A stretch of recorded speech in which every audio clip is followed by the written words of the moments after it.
इस वीडियो में मैं आपको बताऊंगा 7C ऑफ इफेक्टिव कम्युनिकेशन। दोस्तों बहुत ही इंपॉर्टेंट टॉपिक है कम्युनिकेशन में। ये 7C के बारे में हम लोग बात जानेंगे इस वीडियो में। 7C के बारे में जानेंगे इस वीडियो में। बहुत ही कमाल की वीडियो होने वाली है। शुरू करते हैं, मिलता हूं इस वीडियो के एंड में। इफेक्टिव कम्युनिकेशन करने के लिए हमें 7C फॉलो करने बहुत जरूरी है। ये 7C आपकी कम्युनिकेशन को और ज्यादा साफ, छोटा और समझने में आसान बनाते हैं। सबसे पहला C है क्लियर होना। मैसेज बहुत क्लियर होना चाहिए ताकि समझने में आसान हो। आपको ध्यान रखना है कि आपका टारगेट है रेसिपिएंट, यानी मैसेज को रिसीव करने वाला। तो सिंपल लैंग्वेज का यूज करना ताकि क्लियर से क्लियर लैंग्वेज में आपका मैसेज जा सके। दूसरा C है मैसेज को कंसाइज करना, यानी छोटा करना। ध्यान रखना कि आपको अपनी बात को ब्रीफ रखना है, टू द पॉइंट रखना है। अननेसेसरी डिटेल्स नहीं ऐड करनी है। सबसे इंपॉर्टेंट तो वर्ड्स को रिपीट नहीं करना। आप अगर एक बार भी अपनी बात को बोलोगे ना तो भी समझ में आ जाएगी, और बार बार एक ही चीज बोलने से ना सुनने वाला कंफ्यूज हो जाता है, बोर हो जाता है। तीसरा C है बात का कंक्रीट होना।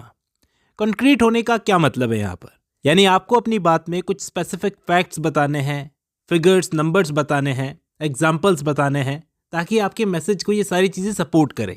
अगर आप ये चीजें ऐड करते हो तो आपकी कम्युनिकेशन और ज्यादा क्रेडिबल बनती है और आप भरोसा बड़ी जल्दी जीत सकते हो। चौथा C है मैसेज का करेक्ट होना। आपको इंश्योर करना होगा कि आपकी जो इन्फॉर्मेशन है वो एक्यूरेट हो, एरर्स नहीं हो उसके अंदर, और ऑडियंस के लिए अप्रोप्रिएट हो। इसके अंदर आप अपनी ग्रामर का ध्यान दे सकते हो। स्पेलिंग मिस्टेक नहीं होनी चाहिए, और फैक्चुअल करेक्टनेस होनी चाहिए कि आपको गलत फैक्ट्स बिल्कुल भी प्रेजेंट नहीं करना है। पांचवा C है कोहेरेंट। दोस्तों ये इंपॉर्टेंट इसलिए है क्योंकि आपका मैसेज जो है लॉजिकल होना चाहिए, कंसिस्टेंट होना चाहिए। सारे पॉइंट्स जो भी हैं एक दूसरे से कनेक्ट करने चाहिए।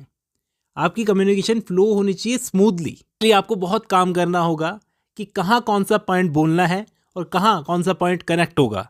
ये चीज़ आपको पता होनी चाहिए ताकि ऑडियंस भी आपसे कनेक्ट कर सके। 6th C है complete.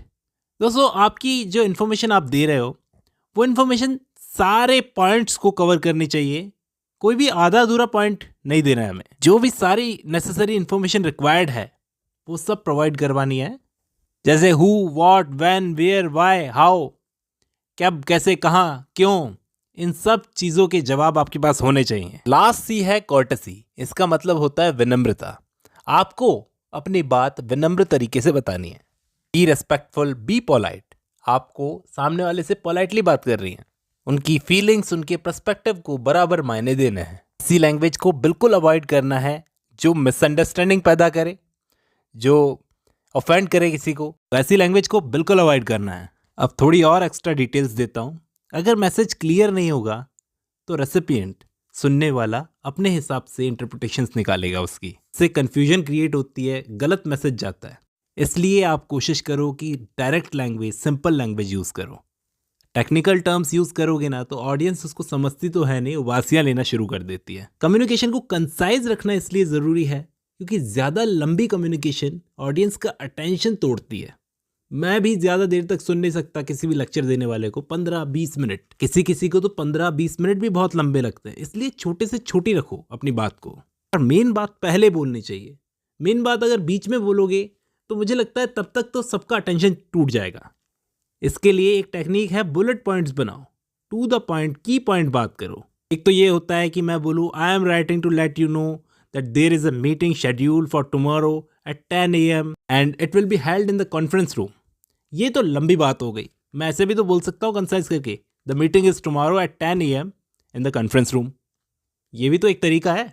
I am writing to let you know, ये सब लिखने की क्या ज़रूरत है। जहाँ तक बात है मैसेज को कॉन्क्रीट बनाने की, तो आप डेटा का यूज़ करो, स्टैटिस्टिक्स का यूज़ करो, रियल लाइफ एग्जांपल्स दो अपने पॉइंट्स को प्रूव करने के लिए, सपोर्ट करने के लिए।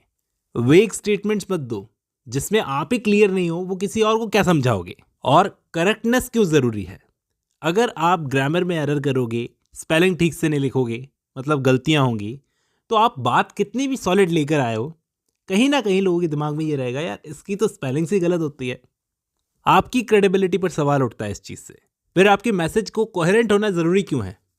देखो, आपको लॉजिकली अरेंज करना होगा चीज़ों को, कि पहले क्या बोलना है, बाद में क्या बोलना है। ये चीज़ मानो बहुत ही इंपॉर्टेंट होती है।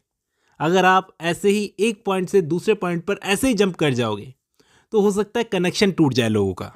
इस तरह से 7C बहुत ही इंपॉर्टेंट है दोस्तों।